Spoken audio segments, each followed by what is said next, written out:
My name is Maud, and I'm a 62-year-old widow living in Boston. My son Thomas is 35 and married to Bethany, who's 33. I never thought I'd be publicly humiliated by my own daughter-in-law, but life has a way of surprising you. At a recent company celebration for Nexus Technologies, Bethany introduced me to her colleagues as the LEECH MAID. What she didn't know was that I've been the majority shareholder of the company since my late husband's first investment 25 years ago. Before I continue my story, I'd love to know where you're watching from. Drop your location in the comments below. If you've ever dealt with disrespect from family members, hit that like button and subscribe to hear how this story unfolds. Sometimes the truth can change everything in a single night.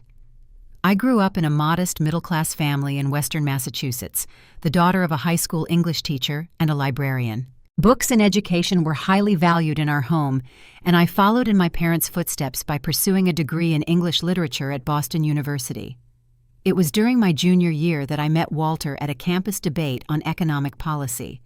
I was there to support a friend. He was there because economics and business strategy fascinated him. Walter stood out immediately, not just because he was handsome with his tall frame and thoughtful brown eyes, but because of the intelligence and vision behind his questions. While other students debated theoretical points, Walter asked about real-world applications and long-term implications. I found myself watching him more than the actual debaters. After the event, we bumped into each other at the campus coffee shop. What was meant to be a quick cup of coffee turned into a 4-hour conversation that ranged from Jane Austen to emerging technologies. Walter had a way of making complex financial concepts understandable and even fascinating. By the end of the night, I knew I'd met someone special. We married 2 years later after I finished my master's degree, and Walter completed his MBA. It wasn't a lavish wedding, neither of us came from money, but it was filled with love books and dreams of building a life together. Walter had already shown a knack for identifying promising investment opportunities, and I supported his ambitions while working as an editor for a small publishing house. Thomas came along 3 years into our marriage, a thoughtful, intelligent child who inherited Walter's analytical mind and my love of storytelling. From the beginning, though, I noticed that Thomas struggled with confidence. He was brilliant, but often doubted his own abilities, second-guessing decisions that should have been straightforward. He just needs time to find his footing. Walter would assure me when I worried about Thomas's tendency to seek constant validation. Some people bloom later than others. As Thomas grew, Walter's career flourished. He had an uncanny ability to spot technological trends before they became mainstream. While others were still wondering about the potential of personal computers, Walter was investing in software companies. When most investors dismissed the internet as a passing fad, Walter was buying shares in early online service providers. It was 25 years ago that Walter first came home buzzing with excitement about a small tech startup called Nexus Technologies. The company had developed an innovative approach to data management that Walter believed would revolutionize how businesses operated. "Maud, this could be the big one," he told me that night, his eyes bright with the thrill of discovery. "Jonathan Fields is a genius. He's built something extraordinary, but he needs capital to scale it." Walter spent weeks researching Nexus, meeting with Jonathan, and analyzing the market potential. When he finally decided to invest, it wasn't a small stake. He put a significant portion of our savings into the company, enough to make him one of the largest individual shareholders. What surprised me was his insistence on putting the shares in my name. "But why?" I asked. "This is your discovery, your expertise." Walter smiled and took my hand. "It's smarter from a tax perspective, and it's part of our long-term financial planning. Besides, Maud, don't sell yourself short. You've listened to me talk about investments for years. You understand more than you realize." And so, almost as an afterthought, I became a major shareholder in what would eventually grow into one of the most successful technology companies in the country. Walter made sure I understood what this meant, patiently explaining quarterly reports, board decisions, and market fluctuations. Though I never took an active role in the company, preferring to focus on raising Thomas and my editing career, I absorbed everything Walter taught me. "Knowledge is power," he would say, "and I want you to be powerful with or without me." At the time, those words seemed like an unnecessary precaution. We were young, healthy, and had decades ahead of us. But Walter had always been a planner, always thinking 10 steps ahead. Over the next 17 years, Nexus Technologies grew exponentially under Jonathan Field's leadership. What had started as a small operation with a dozen employees expanded into a global enterprise with offices in 6 countries. The value of our investment multiplied many times over providing us with financial security beyond anything we'd imagined possible. We moved from our modest starter home to a beautiful house in a leafy suburb of Boston. Thomas attended excellent schools and never wanted for opportunities. Yet Walter and I were careful not to spoil him or make him aware of the full extent of our wealth. We wanted him to develop his own work ethic, to find his own path, rather than living in the shadow of his father's success. "Money changes how people see you," Walter explained to me when we decided not to tell Thomas about our Nexus holdings. "I want him to be judged on his own merits, not on his parents' bank account." I agreed with this approach, though sometimes I wondered if we were doing the right thing. Thomas seemed to lack the confidence that often comes with privilege, still seeking validation for every decision. Perhaps knowing about the family's financial cushion might have made him more willing to take risks to believe in himself. But we stayed the course, encouraging Thomas to pursue his interests while maintaining a relatively modest lifestyle compared to what we could have afforded. When he decided to study business administration in college, following somewhat in his father's footsteps, we supported his choice without revealing the full extent of the business acumen he could have accessed through his father. It was during Thomas's senior year at college that our world shattered. Walter, who had always been the picture of health, a man who ran 5 miles every morning and carefully watched what he ate, collapsed one evening while we were preparing dinner together. A massive stroke took him from us in a matter of hours, leaving no time for goodbyes, for last pieces of wisdom, for proper closure.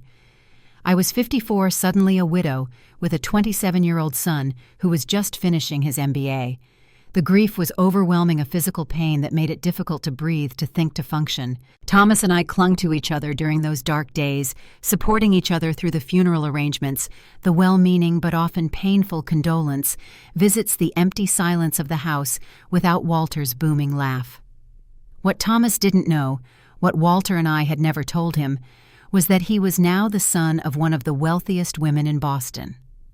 The Nexus shares, still in my name, had continued to grow in value. Walter had made other successful investments over the years as well, all carefully documented and now transferred to me. Our financial advisor, Frank Donnelly, helped me understand the full extent of what I now controlled. "Walter set everything up perfectly," Frank explained during a private meeting a few weeks after the funeral. "You have complete control over all assets with excellent tax planning already in place. You're in an incredibly strong financial position, Maud."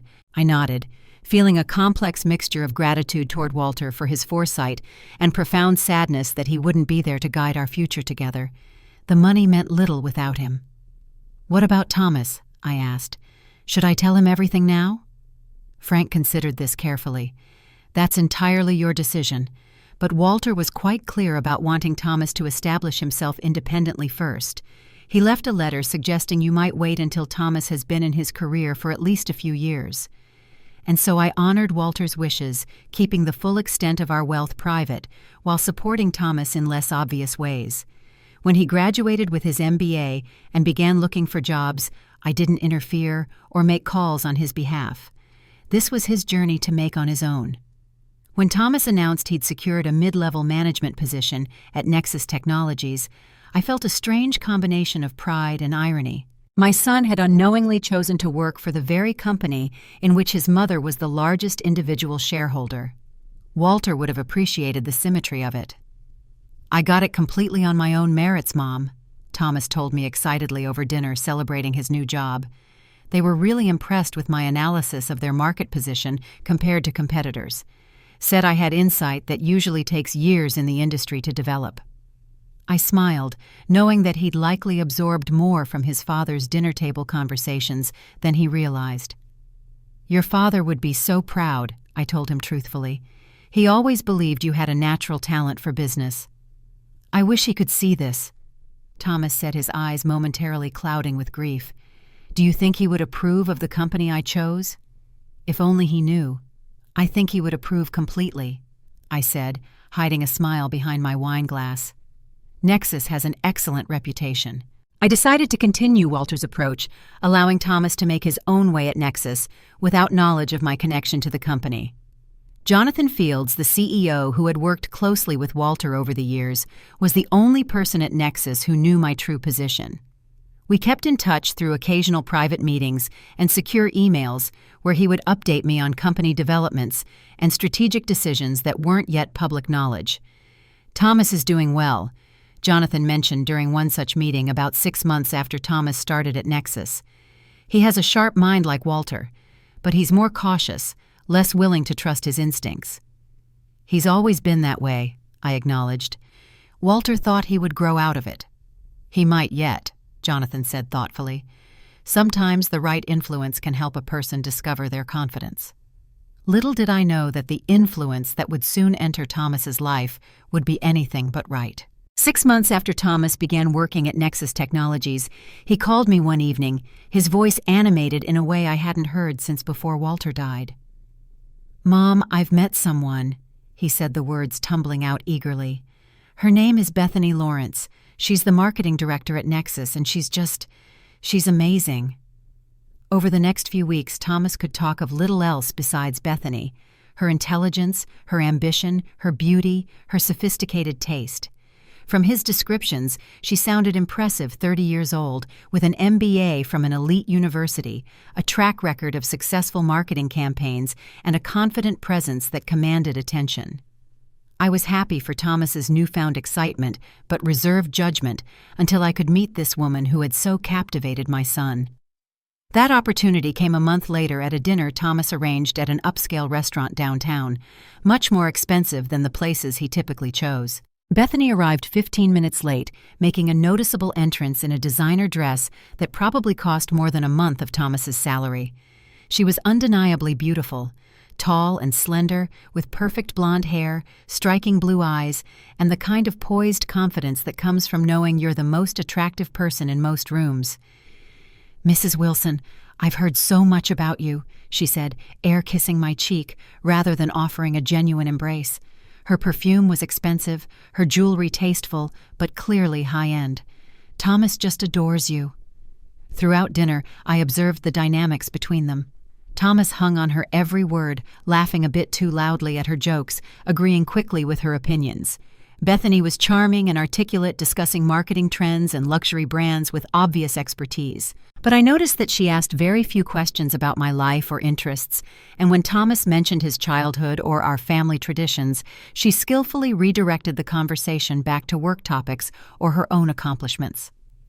"Bethany just closed a major partnership with Vogue for our new product line," Thomas said proudly, looking at her with undisguised adoration. "It was nothing," she said with practiced modesty. "Though I did have to pull some strings with my contacts in the fashion industry. Sometimes it's all about who you know, isn't it?" The check came and I reached for it. I had suggested the dinner after all, but Bethany smoothly intercepted it, passing it to Thomas with a smile. "Let's let your mother relax, shall we? You've got this, babe." Thomas took it without hesitation, though I knew the bill would strain his budget. This small interaction told me volumes about the power dynamics at play. After dinner, as we waited for the valet to bring our cars, Bethany's phone chimed with a message.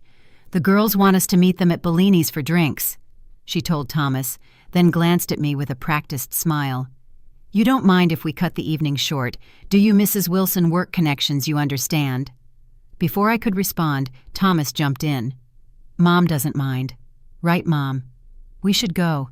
The CMO might be there." And just like that, I was dismissed, my evening with my son cut short for networking opportunities. I drove home alone, thinking about the woman who had so quickly taken center stage in Thomas's life. She was impressive, certainly, beautiful, successful, polished.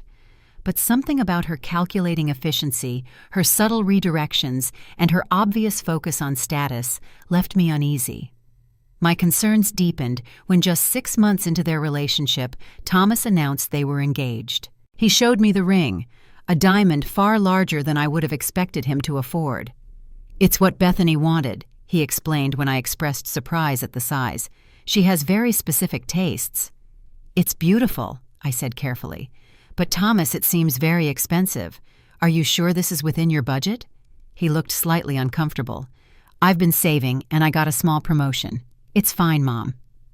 The wedding planning quickly became an exercise in extravagance.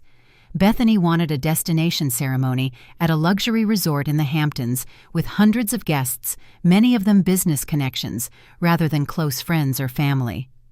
"The budget is getting out of hand," Thomas confided in me one evening, looking stressed as he reviewed spreadsheets of wedding costs. "Bethany has her heart set on certain things, but I'm not sure how we're going to pay for all of it." "I could help," I offered, seeing an opportunity to ease his burden without revealing the full extent of my resources. "I've been careful with the life insurance money from your father. I'd be happy to contribute to your special day." Thomas looked tempted, but ultimately shook his head. "Bethany wouldn't want that. She's very independent about financial matters. She says we shouldn't take money from parents because it comes with strings attached." I found this ironic, given the extravagant wedding she was planning beyond their means, but I respected Thomas's decision. "The offer stands if you change your mind." The wedding proceeded as Bethany had planned, an opulent affair that must have cost well over $200,000. I couldn't help wondering how they had managed the expense, especially when 3 months after the honeymoon, they purchased a large house in one of Boston's most exclusive neighborhoods. "Bethany got a significant bonus," Thomas explained when I expressed surprise at the move, "and we found a great mortgage rate."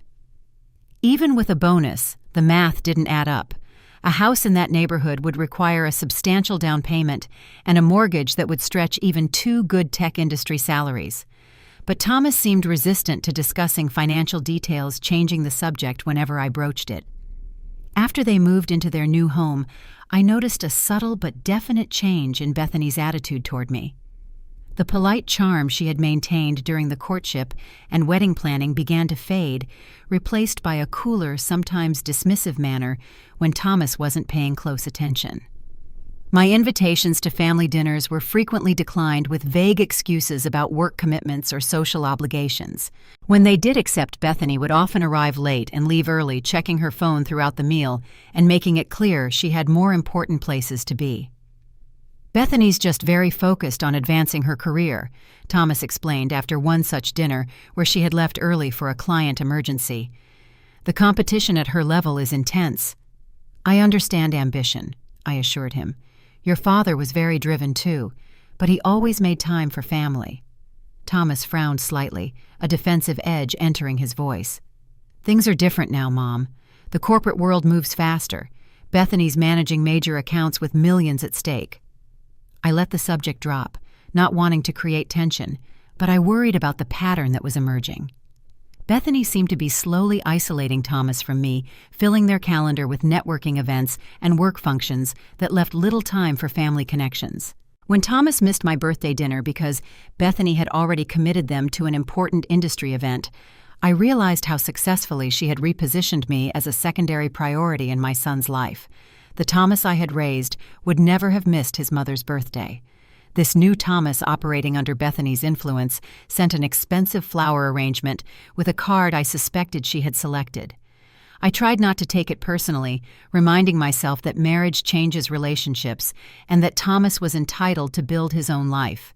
But I couldn't shake the feeling that Bethany's influence was not entirely healthy, that her focus on status and appearances was pulling Thomas away from the values Walter and I had tried to instill. Meanwhile, at Nexus Technologies, Thomas's career was advancing rapidly. Within 2 years of joining the company, he had received several promotions, moving from his initial mid-level position to become a senior manager, overseeing a substantial department. While I knew he was intelligent and capable, the speed of his advancement raised questions.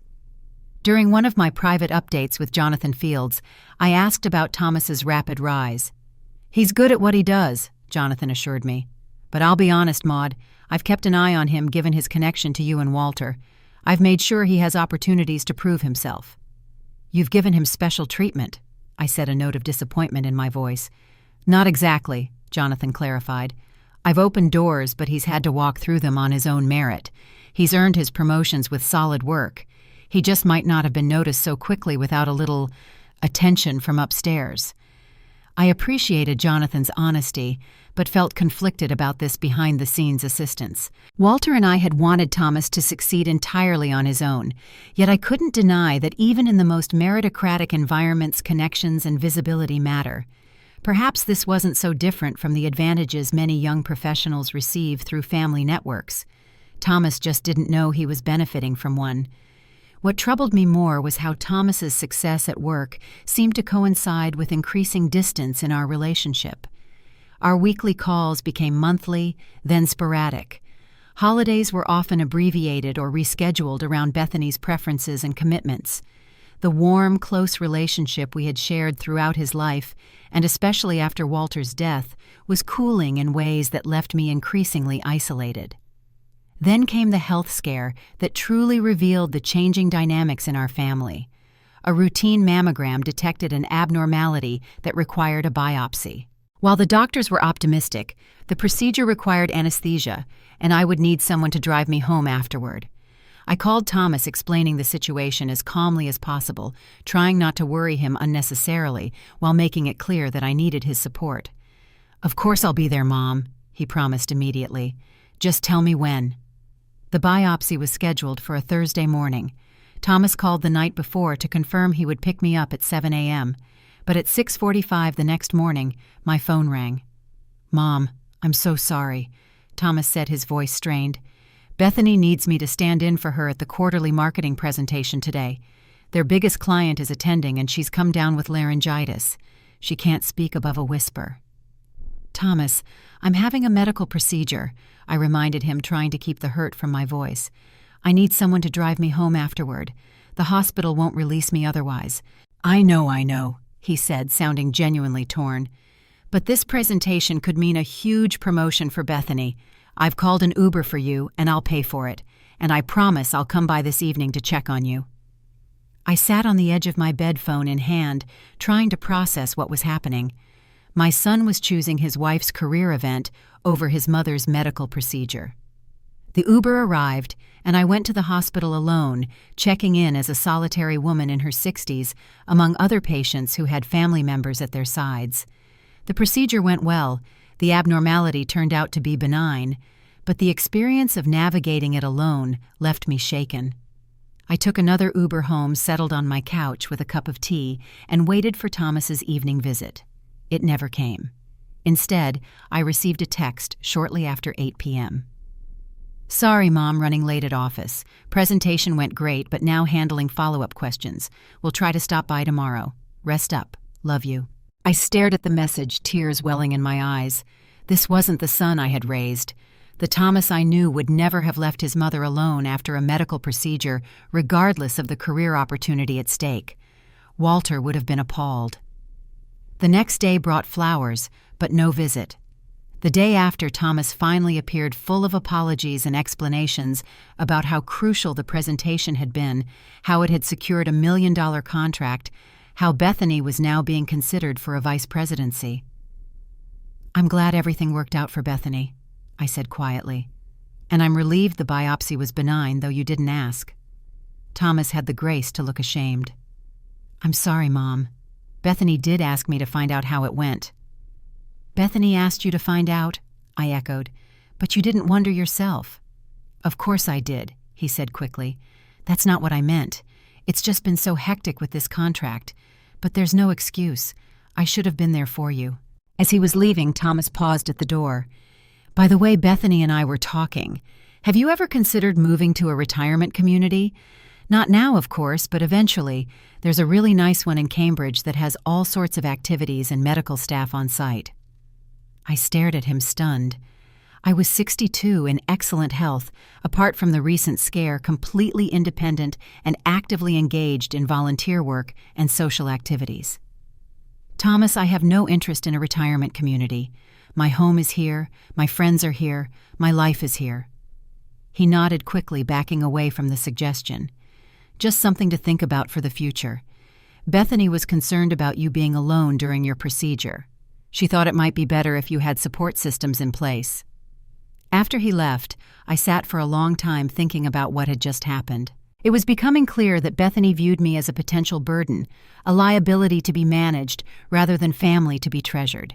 And Thomas, my once devoted son, was gradually adopting her perspective. What neither of them knew was that I was far from the financially vulnerable widow they apparently assumed me to be. I continued to attend Nexus Technologies shareholder meetings incognito, reviewing quarterly reports and voting on major company decisions through proxies. Jonathan kept me informed about strategic developments, including an upcoming anniversary celebration for the company's 25th year. "You should attend," Jonathan suggested during one of our private meetings. 25 years is significant. Walter was there at the beginning. It would be appropriate for you to be recognized. "I prefer to remain in the background," I reminded him. "Thomas still doesn't know about my stake in the company." Jonathan looked troubled. "Ma, don't you think it's time? He's been with Nexus for nearly 3 years now. He's doing well. Knowing the truth might actually help him develop more confidence in his decision-making."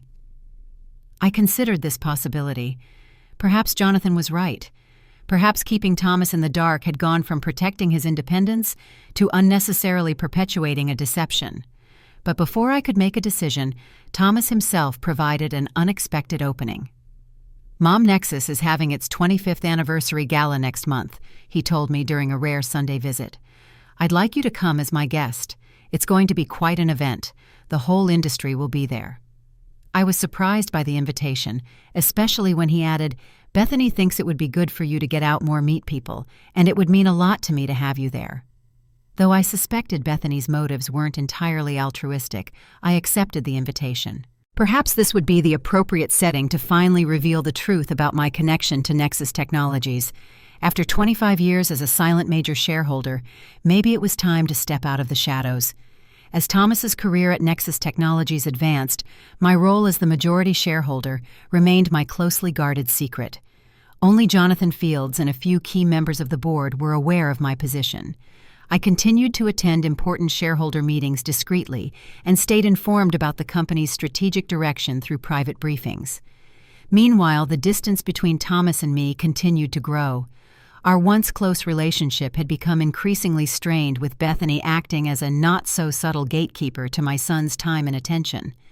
When we did speak, our conversations felt superficial, carefully skirting around any topics that might lead to disagreement. I was surprised, therefore, when Thomas called to invite me to the company's 25th anniversary celebration. "It's going to be the event of the year, Mom," he said, sounding genuinely excited. "Everyone who's anyone in the tech industry will be there. I really want you to come." There was something in his voice, a hint of the old Thomas the son who had once wanted to share every achievement with me, that made my heart ache with hope. "I'd love to attend," I told him. "Great, I'll send you the details. It's black tie at the Ritz-Carlton downtown. Bethany's on the planning committee, so it's going to be spectacular." In the days leading up to the event, I found myself unusually anxious about what to wear. It had been years since I'd attended a formal business function. After Walter died, I had gradually withdrawn from the social circles we had once frequented together, finding more comfort in quieter pursuits with close friends. Now I would be stepping back into a world where appearances mattered greatly, especially to someone like Bethany. I finally settled on a midnight blue gown that Walter had always loved, simple but elegant, with a strand of pearls he had given me on our 20th anniversary. Looking in the mirror before leaving home, I saw a woman who carried her 62 years with dignity, silver streaks in her dark hair, laugh lines around her eyes, a straight spine, and clear eyes that had seen both joy and sorrow. Thomas had arranged to pick me up, and when he arrived, he looked handsome and confident in his tuxedo, so much like Walter that it made my breath catch. "You look beautiful, Mom," he said, giving me a quick kiss on the cheek. "Thank you. You look very much like your father tonight." A shadow of emotion crossed his face. I wish he could be here. He would have been proud of what Nexus has become. If only he knew how right he was. The Ritz-Carlton ballroom had been transformed for the celebration, with elaborate lighting, ice sculptures, and displays highlighting Nexus Technologies' journey from startup to industry leader. Hundreds of guests in formal attire mingled beneath crystal chandeliers, the air buzzing with conversation and laughter. Thomas guided me through the crowd, occasionally stopping to introduce me to colleagues. I noticed how people responded to him with respect, and it warmed my heart to see that despite Bethany's influence, he had established himself professionally on his own merits. "There's Bethany," Thomas said, nodding toward a striking figure in a form-fitting red gown who was speaking animatedly to a group of people across the room. "Let's go say hello." As we approached, I could see that Bethany was in her element, commanding attention with practiced charm. She was speaking to what appeared to be potential clients. Her gestures polished her smile dazzling. When she saw us, there was the briefest flash of something like annoyance before her professional mask slipped back into place. "There you are," she exclaimed, reaching out to kiss Thomas's cheek before nodding to me with considerably less enthusiasm. "Mrs. Wilson's so glad you could make it." I noticed she didn't use my first name, keeping that small distance despite our family connection. "Thank you for including me, Bethany. The event looks magnificent." "It should be. I've spent months planning every detail." She turned to the people she'd been speaking with. "Have you met my husband, Thomas Wilson? He's the Senior Director of Strategic Operations here at Nexus. And this is his mother." Not my mother-in-law, not Maud, just his mother. Another subtle distancing. The group exchanged pleasantries, and I listened as Bethany expertly steered the conversation toward a new marketing initiative she was spearheading. Thomas stood beside her, occasionally adding comments that supported her points, but primarily letting her take the spotlight. As the formal dinner portion of the evening approached, we made our way toward the assigned tables. Bethany and Thomas were seated at a prominent table near the stage with other executives and important clients. I was pleased to discover I would be joining them rather than being relegated to a distant table with other +1s. The meal was exquisite, the wine selections perfect. During dinner, Jonathan Fields, CEO and co-founder of Nexus Technologies, took the stage to deliver a speech about the company's journey. I listened with particular interest as he spoke about the early days, the initial vision, and the key investors who had believed in Nexus when it was just a promising idea. "Some of our earliest supporters couldn't be with us tonight," Jonathan said, his gaze briefly finding mine across the room. "But their faith in us laid the foundation for everything we've achieved." I knew he was thinking of Walter, and I felt a surge of gratitude that Jonathan had never forgotten my husband's early support. I also noticed that he carefully avoided mentioning me, specifically honoring my preference for privacy regarding my shareholder status. After dinner, as guests mingled during the dessert and coffee service, I found myself momentarily alone at the table while Thomas and Bethany worked the room. A woman I didn't recognize approached, introducing herself as Amanda Porter, head of human resources. "You're Thomas Wilson's mother, correct?" she asked pleasantly. "He's one of our rising stars. You must be very proud." "I am," I confirmed with a smile. "He's worked very hard." "He and Bethany make quite the power couple," Amanda continued. "She's quite a force in the marketing department." Before I could respond, another executive joined us, a middle-aged man with salt and pepper hair who introduced himself as David Chen, Chief Financial Officer. "Mrs. Wilson, I don't believe we've had the pleasure," he said, shaking my hand. "Are you enjoying the evening?" "Very much, thank you. It's fascinating to see the company my son speaks of so highly." "Your son?" David began, looking momentarily confused. "Thomas Wilson," Amanda clarified. "Senior Director of Strategic Operations. This is his mother." "Ah, I see." David nodded. "I know Thomas, of course. Bright young man." The conversation continued pleasantly for a few minutes until Bethany approached her arm, linked with Thomas's. She had clearly been making the rounds, introducing Thomas to important contacts and positioning herself as the more socially connected half of their partnership. "I see you've met Mrs. Wilson," Bethany said to the executives, her tone implying that they had been keeping me company out of politeness rather than genuine interest. "Yes, we were just getting acquainted," David replied. Bethany smiled thinly. "Thomas, darling, the Goldmans are looking for you. They're considering Nexus for their new data management system." As Thomas excused himself to speak with the potential clients, another colleague approached our small group, a younger woman who worked in Bethany's marketing department. "Mrs. Lawrence, the photographer, wants a few more shots of the executive team by the anniversary display." Bethany nodded imperiously, then glanced at me. "Mrs. Wilson, will you excuse us duty calls?" "Of course," I replied, stepping back slightly as the executives prepared to follow Bethany. But before they left, the younger woman looked at me curiously. "I'm sorry, I don't think we've been introduced. Are you with one of our clients?" Before I could answer, Bethany let out a laugh that held no warmth. "Oh no, Caroline. This is Thomas's mother. She lives alone and is always hanging around us, so we brought her along tonight." Her voice dropped to a mock whisper that was clearly meant to be heard. "She's basically the LEECH maid, follows us everywhere and expects to be waited on." Caroline looked startled at the casual cruelty, her eyes darting between Bethany and me. I stood frozen, the words "LEECH maid" echoing in my ears.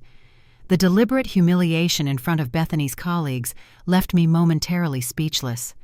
Thomas, who had been returning to our group, had clearly heard his wife's comment. A flash of discomfort crossed his face, but instead of defending me, he forced an awkward laugh.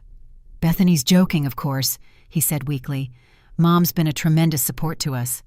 "Obviously a joke," Bethany agreed, though her eyes held no humor. "Now come on, we need those photos."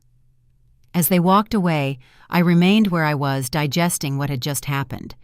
The public humiliation stung, but what hurt infinitely more was Thomas's failure to properly defend me, to call out Bethany's disrespect for what it was. I excused myself and made my way to a quiet corner of the ballroom, needing a moment to compose myself. The elegant evening that had started with such promise now felt tainted. I considered leaving early, calling a car, and returning to the safety and dignity of my own home. As I was contemplating my exit, I felt a presence beside me and turned to find Jonathan Field standing there, concern evident in his expression. "Maude, are you all right? I saw what happened." I took a deep breath. "I've been called worse things in my life." "Not by family, I hope," he replied grimly, "and not in such a public setting." "No," I admitted. "That was a first." Jonathan glanced across the room to where Bethany was now posing for photographs, her smile radiant, her pose perfect. "She doesn't know who you are, does she? Who you really are to this company?" "No one does except you and the board. That was the arrangement Walter and I decided on years ago." "Perhaps," Jonathan said carefully, "it's time to reconsider that arrangement." I looked at him, seeing the genuine concern in his eyes. Jonathan had been Walter's friend, as well as his business partner. He had respected our wishes regarding privacy and Thomas's independence for years. If he was now suggesting a change, I knew it wasn't a suggestion made lightly. "What are you proposing?" I asked. "There's a board meeting next week to discuss the Robinson acquisition. It's significant, the largest in our company's history.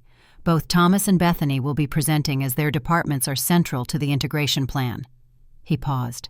"It might be an appropriate time for the majority shareholder to take a more visible interest in company operations." I considered his words carefully. "You think I should attend as myself, not just as a silent vote?" "I think," Jonathan said with gentle firmness, "that it's time for some truths to be acknowledged, for everyone's sake." As I looked across the ballroom at my son standing in his wife's shadow as she commanded attention from everyone around them, I realized Jonathan might be right. The secrets and half-truths that had begun as protection for Thomas's independence had perhaps gone on too long.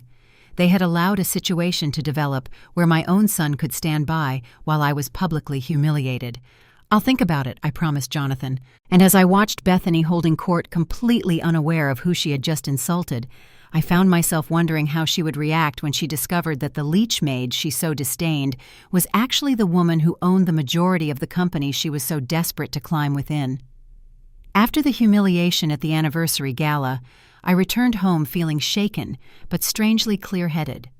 The hurt of Bethany's cruel words and Thomas's failure to properly defend me had crystallized something I had been avoiding confronting. The dysfunctional dynamics that had developed in our family needed to change. Jonathan's suggestion that I reveal my position as majority shareholder at the upcoming board meeting kept replaying in my mind. For years I had maintained my silent role out of respect for Walter's wish that Thomas find his own path. But had that silence served its purpose, or had it outlived its usefulness? The next morning, I called my attorney, Victoria Patel, who had helped manage my legal affairs since Walter's death. I explained the situation and my growing inclination to step out from the shadows at Nexus.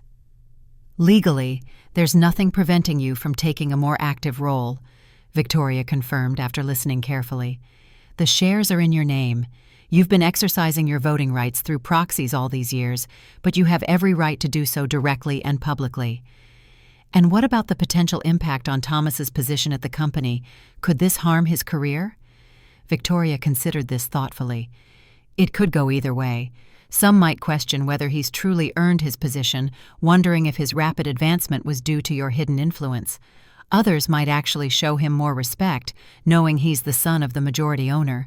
What concerns me more is how this revelation might affect his marriage." That was my concern as well. Thomas and Bethany's relationship already showed troubling signs of imbalance. How would the power dynamics shift when Bethany learned that her mother-in-law, whom she had dismissed as a burdensome LEECH maid, was actually a wealthy and influential businesswoman who controlled the company she worked for?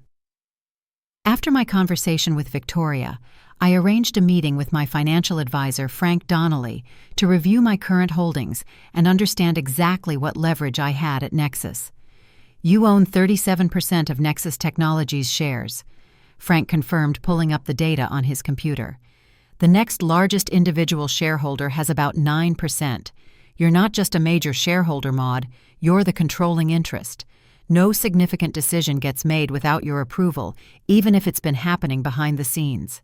And the Robinson acquisition that's being discussed, how significant is it?" "Enormous," Frank said, leaning forward. "Robinson Data Systems is a perfect complement to Nexus's existing services. The acquisition would increase Nexus's market value by an estimated 30% and eliminate one of their biggest competitors. But it's not without risks. The integration would be complex, and there are potential regulatory hurdles." I nodded, absorbing this information. "So my vote on this would be decisive?" "Absolutely. Nothing happens without your approval." As I left Frank's office, I felt the weight of responsibility that Walter had entrusted to me all those years ago. I had never shirked it, always taking my shareholder duties seriously, researching decisions carefully, and voting with the company's best interests in mind. But I had done so from the shadows, allowing others to be the public face of power. Perhaps it was time to step into the light. I spent the next few days considering my options carefully. I reviewed company reports, read analyses of the Robinson acquisition, and thought deeply about what Walter would advise if he were here. By the time the day of the board meeting arrived, I had made my decision. I chose my outfit with care. A tailored navy suit that projected confidence without ostentation, pearl earrings that had been a gift from Walter, and low heels that were professional but comfortable. This wasn't about intimidation or show. It was about finally claiming my rightful place at the table. Jonathan had arranged for my name to be on the security list at Nexus headquarters. When I arrived at the sleek glass building in downtown Boston, I was escorted directly to the executive floor by an assistant who had clearly been briefed not to ask questions about this unexpected visitor to the board meeting. The boardroom was impressive, a large space with floor-to-ceiling windows overlooking the city, dominated by a massive table of polished walnut. Several board members were already present, engaged in quiet conversation. They looked up curiously as I entered, recognizing a new face, but not yet understanding its significance. Jonathan rose to greet me, his handshake firm and reassuring. "Mrs. Wilson, thank you for joining us today," he said formally for the benefit of those listening. "Please take a seat here." He indicated a chair to the right of his own position at the head of the table, a placement that immediately signaled my importance to the observant executives present. As the remaining board members filtered in, I could feel their questioning glances. I was an unknown element in a carefully choreographed process, and business people dislike surprises.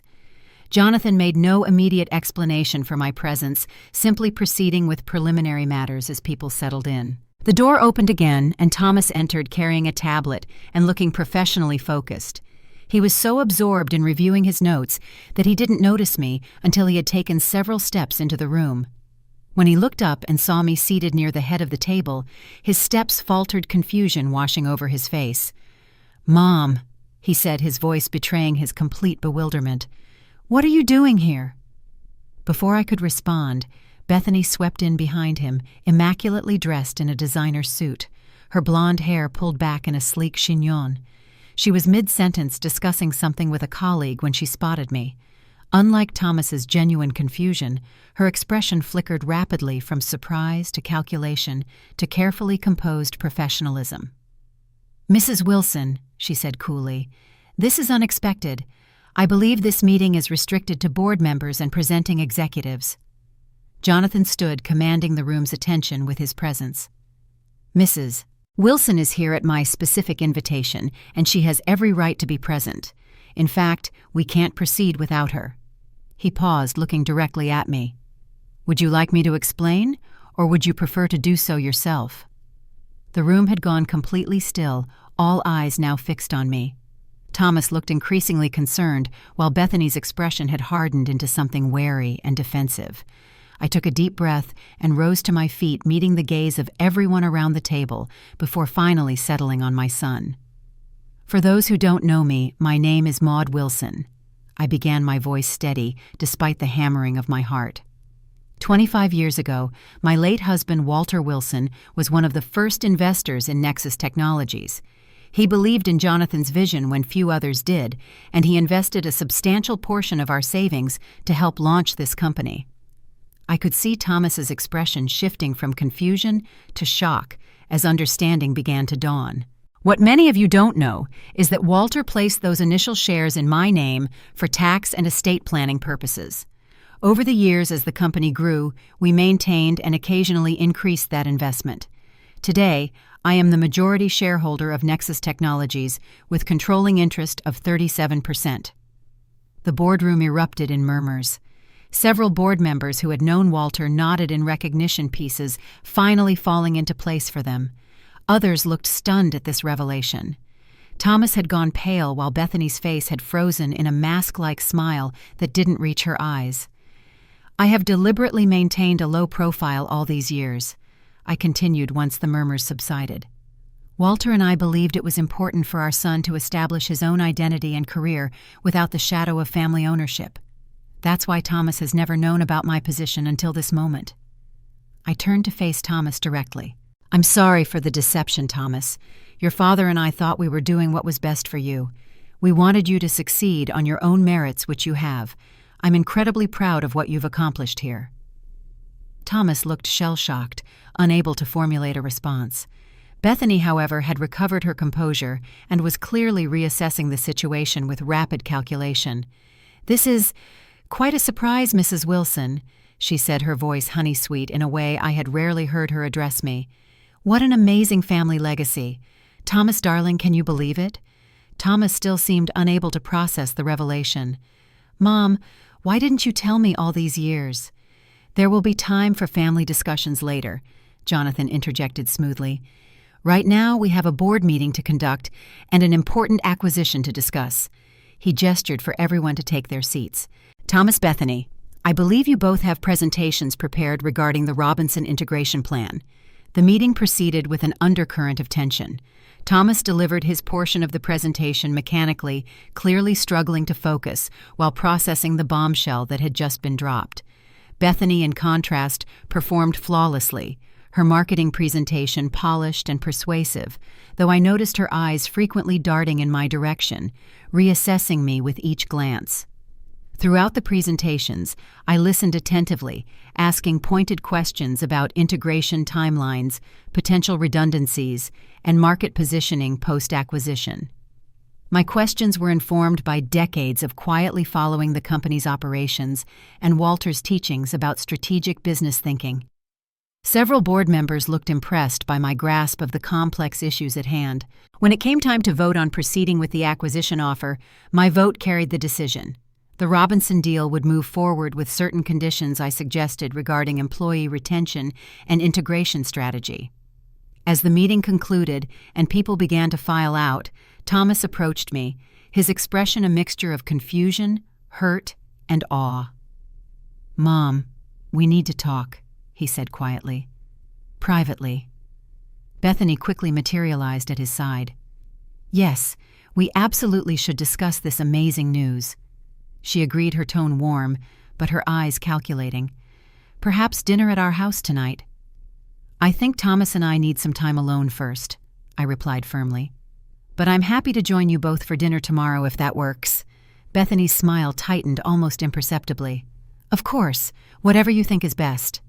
Jonathan approached, effectively ending the awkward exchange. "Maud, if you have a moment, there are a few additional matters the executive committee would like to discuss." I nodded, grateful for the graceful exit. "Thomas, I'll call you later. We'll make a plan to talk." As I followed Jonathan to a smaller conference room where several senior executives waited, I glanced back to see Bethany whispering urgently to Thomas, her hand gripping his arm tightly. His face remained stunned, unreadable. The additional meeting with the executive committee was brief but productive, a formal introduction to the people who ran the day-to-day operations of the company I owned. They were professional and respectful, if somewhat cautious in their interactions with this sudden new power player in their midst. When I finally left Nexus headquarters late that afternoon, I felt both drained and strangely liberated. The secret I had carried for so many years was finally out in the open. For better or worse, everything had changed. Thomas called that evening, his voice still carrying notes of disbelief. "Can I come over? I have so many questions." "Of course." I agreed, relieved that he wanted to talk rather than retreat into anger at my years of secrecy. When he arrived an hour later, he looked both exhausted and wired, like a man whose entire understanding of his life had been upended, which in many ways it had. "Why?" was his first question as he sat heavily on my living room sofa. "Why didn't you and Dad ever tell me?" I sat across from him, giving him the space he needed. "At first it was about protecting you from the burden of wealth before you were ready for it. We wanted you to develop your own work ethic, your own identity. We'd seen too many children of wealthy families who never found their purpose because they didn't need to." Thomas nodded slowly. "I understand that part, but after Dad died, when I started working at Nexus, you could have told me then." "Perhaps I should have," I acknowledged. "But by then you were already building your career there. I was afraid that knowing might change how you saw yourself, how others saw you. I wanted your accomplishments to be yours alone." "Were they, though?" Thomas asked, a note of bitterness entering his voice. "Did I really earn my promotions, or was Jonathan advancing me because of you?" It was the question I had feared. "Jonathan says you earned every step. He may have given you opportunities to prove yourself earlier than you might otherwise have received them, but your performance was your own." Thomas absorbed this, staring at his hands. "And Bethany, did she know? Did she marry me because somehow she figured it out?" "No," I said firmly. "Bethany had no idea. Of that I'm certain." A bitter laugh escaped him. "Well, she certainly knows now. You should have seen her after you left. Suddenly I'm the most fascinating person in the world, and you're her darling mother-in-law, whom she always admired." "Thomas, no, Mom. Let's be honest here. You heard what she called you at the gala, the LEECH MAID. That's how she really sees you, how she's seen you for years." He ran a hand through his hair in frustration. "And I let her. God, I stood there and let her treat you that way. My own mother." The self-recrimination in his voice broke my heart. "You were caught between your wife and your mother. It's an impossible position." "It shouldn't have been impossible to stand up for basic respect," he countered. "Dad would never have allowed anyone to speak to you that way." We talked for hours, working through years of misconceptions and half-truths.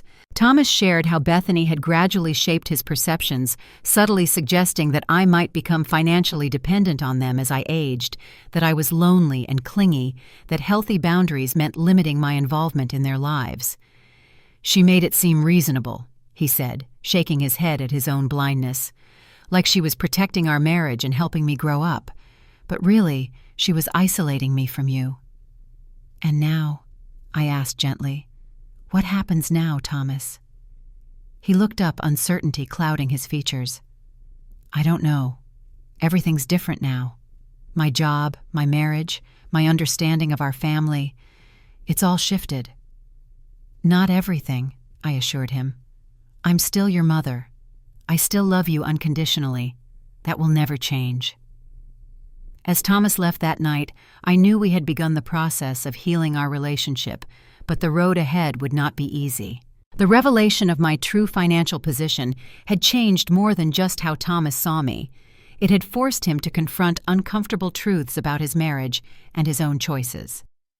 The next evening's dinner with Thomas and Bethany promised to be equally challenging, as we would face the woman who had called me a leech maid just days before discovering I controlled the company that employed both her and her husband.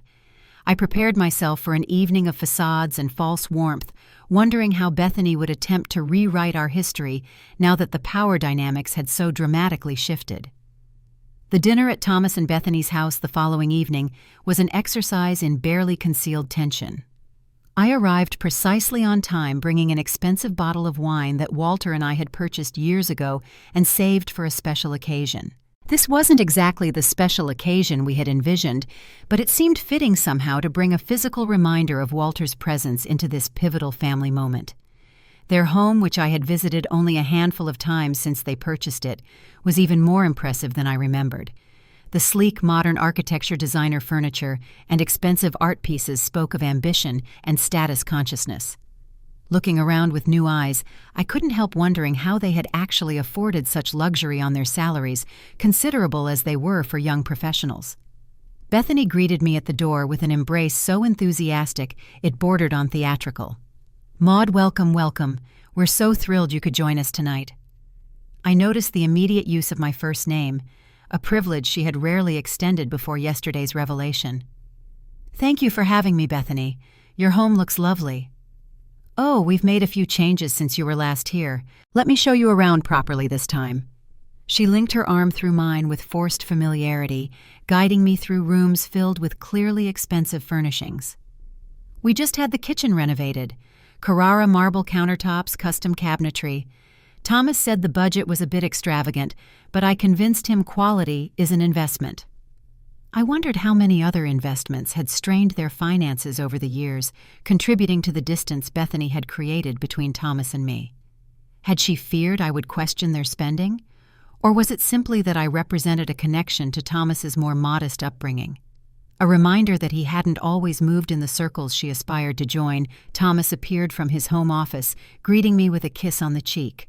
There was a new awareness in his eyes, a mixture of residual shock from yesterday's revelation and something else, perhaps shame at how our relationship had deteriorated under Bethany's influence. "Mom, can I get you something to drink?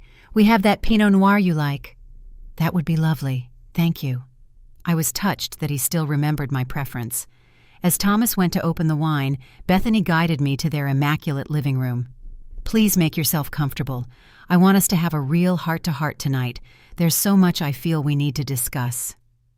Her smile was dazzling, her body language open and warm, the very picture of a devoted daughter-in-law eager to connect with her husband's mother. It was a masterful performance, and if I hadn't heard her call me a leech maid just days earlier, I might almost have believed it. Thomas returned with wine for all of us, and we engaged in careful small talk until Bethany announced that dinner was ready.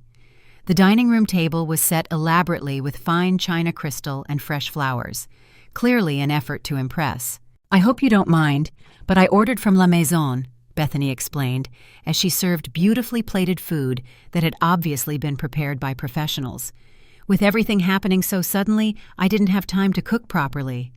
"This is lovely," I assured her, though I would have preferred a simple home-cooked meal to this obvious display. Once we were seated and served, Bethany wasted no time addressing the elephant in the room. "Maud, I have to say how absolutely amazed we are by the news. To think that you've been the majority shareholder of Nexus all this time, it's just incredible." "It was a decision Walter and I made together many years ago," I replied simply, "for various practical reasons." "And to keep it secret all these years?" She continued, her voice honeyed with admiration. "Such restraint. Most people would have used that position for all sorts of advantages." The implication was clear. Most people would have leveraged such wealth and power, so surely I must want something now. I took a sip of wine before responding. Walter believed that wealth should be a responsibility more than a privilege. We both wanted Thomas to find his own path to succeed, based on his own merits. Thomas, who had been unusually quiet, finally spoke. "Which is why you never told me, even after I started working at Nexus." Yes, I confirmed, though I've questioned that decision many times over the years, especially after your father passed away. Well, I think it's admirable, Bethany declared, reaching over to squeeze Thomas's hand. Don't you, darling? Your mother gave you the gift of earning your own success. Though, of course, she added with a practiced laugh, it's quite a shock to suddenly discover your mother is essentially your boss. Nexus has professional management, I corrected gently. Jonathan and his team run the company. I've always been a silent partner focused on long-term strategy rather than day-to-day operations. But you have the controlling interest, Bethany pressed. Your vote decided the Robinson acquisition. Along with the majority of the board, I reminded her.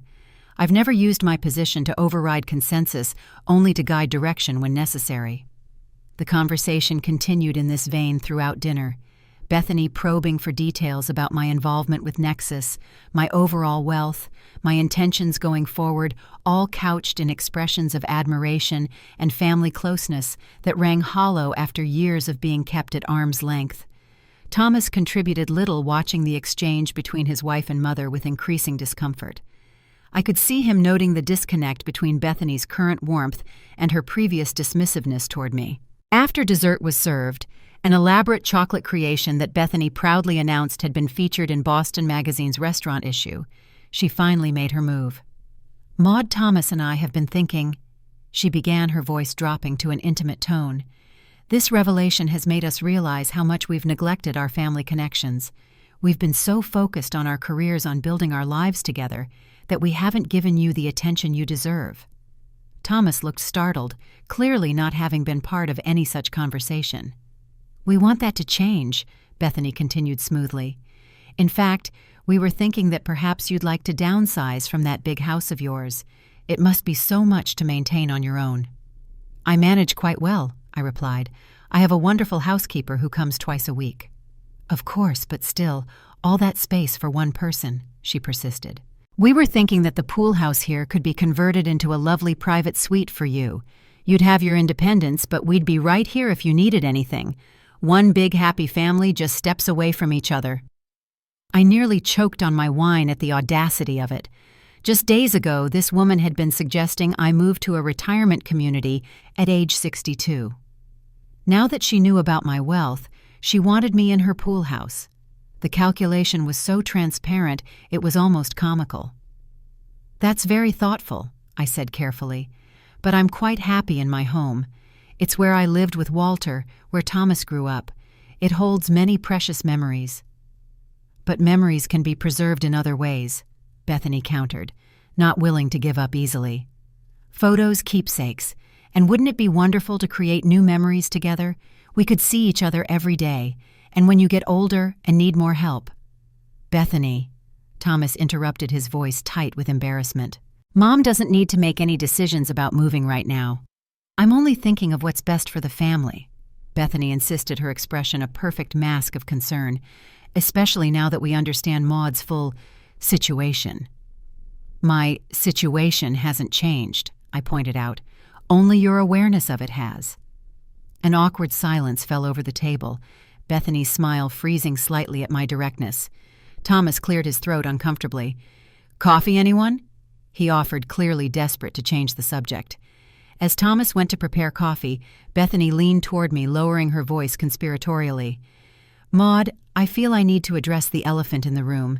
That unfortunate comment at the gala. You must know I was only joking. It was silly workplace banter that came out all wrong. Calling me a leech maid was workplace banter, I asked quietly. Bethany had the grace to flush slightly.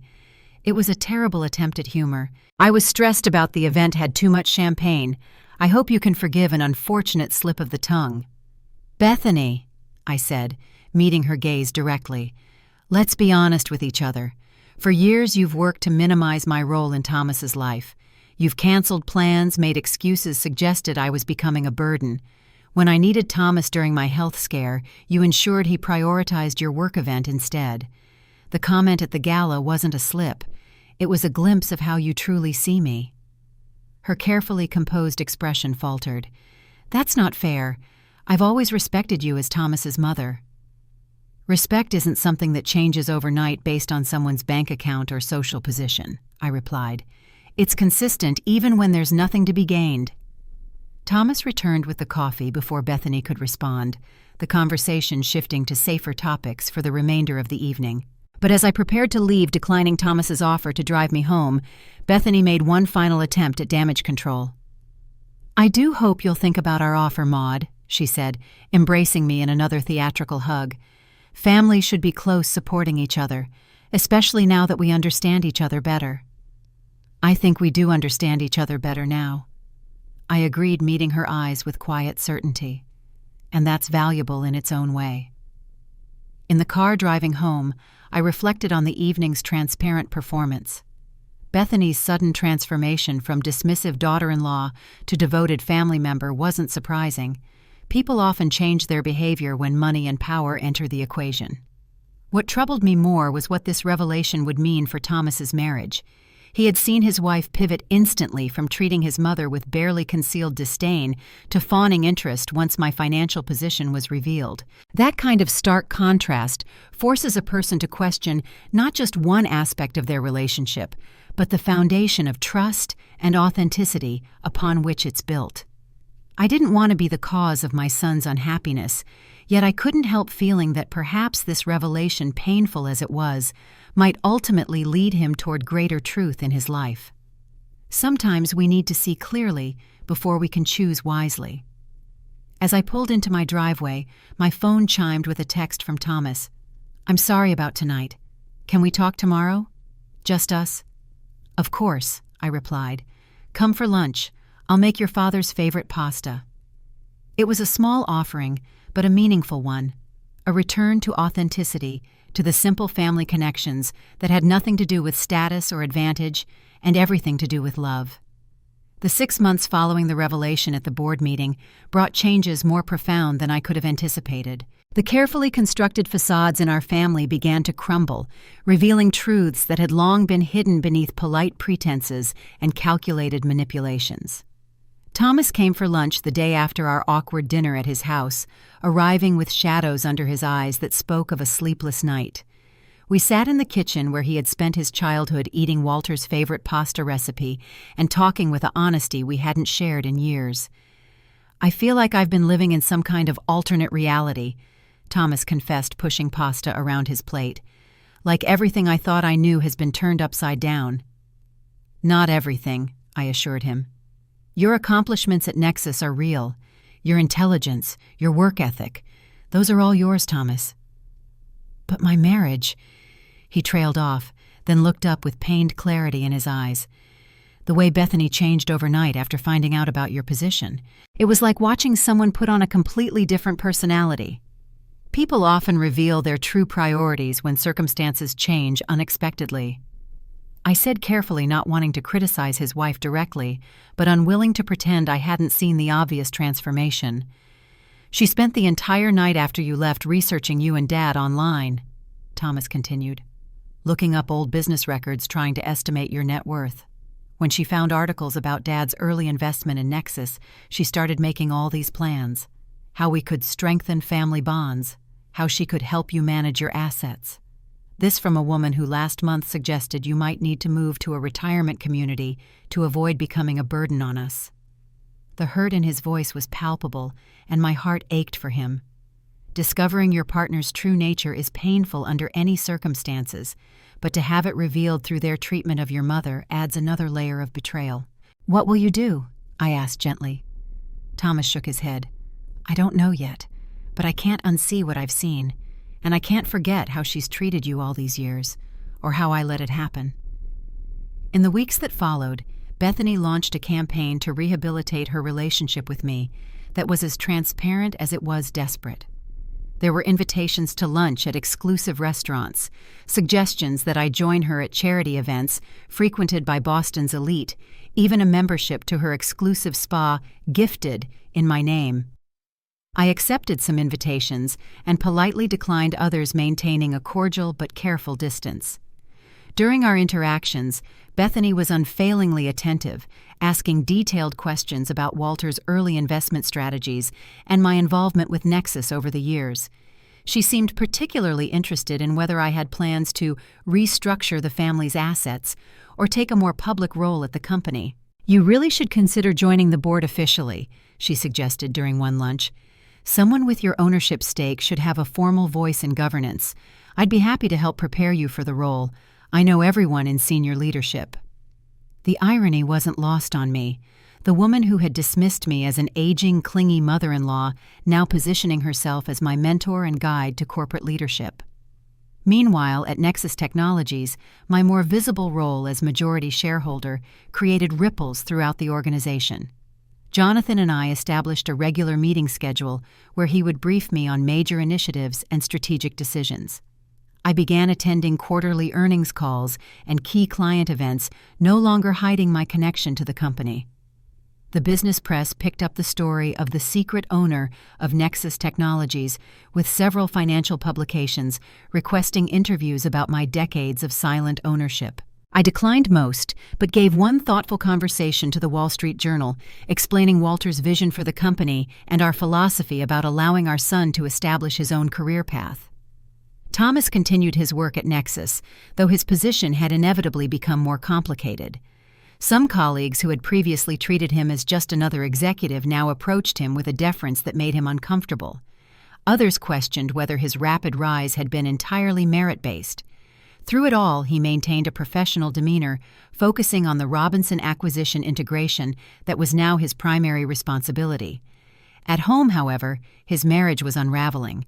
Thomas rarely spoke of it directly, but I could see the signs in his increasingly frequent visits to my house, his distracted manner when Bethany called, and the growing shadows under his eyes. The breaking point came 3 months after the board meeting revelation. Thomas arrived at my door unannounced one evening, his expression a mixture of anger and profound sadness. "She's been lying to me," he said as soon as I let him in, "about everything." Over a glass of Walter's favorite scotch, Thomas explained that he had discovered Bethany had been systematically deceiving him about their finances for years. The beautiful house they could barely afford, purchased with money borrowed from her parents, creating a debt he knew nothing about. The luxury car she drove, leased under a separate account she had never disclosed. The expensive renovations and designer furniture, all financed through credit cards hidden from their joint accounts. "We're drowning in debt," Thomas said, his voice hollow with disbelief. "All to maintain this image of success she's created. And now that she knows about your wealth, she's been telling her parents that our financial situation is about to improve dramatically once you see reason and share the family assets appropriately." But the final blow had come that afternoon. Thomas had overheard Bethany on the phone with a friend, discussing me in terms that revealed her true feelings hadn't changed at all. "She called you the old lady with the golden ticket," Thomas said, his voice breaking with hurt and anger. "Said she was playing nice until you either updated your will or gave us control of some of the Nexus shares. Then she laughed and said, 'From leech maid to cash cow, at least she's finally useful for something.'" The cruelty of the words hung in the air between us. I reached across the table to take my son's hand, feeling the slight tremble in his fingers. "I'm so sorry, Thomas." "Don't apologize," he said firmly. "You've done nothing wrong.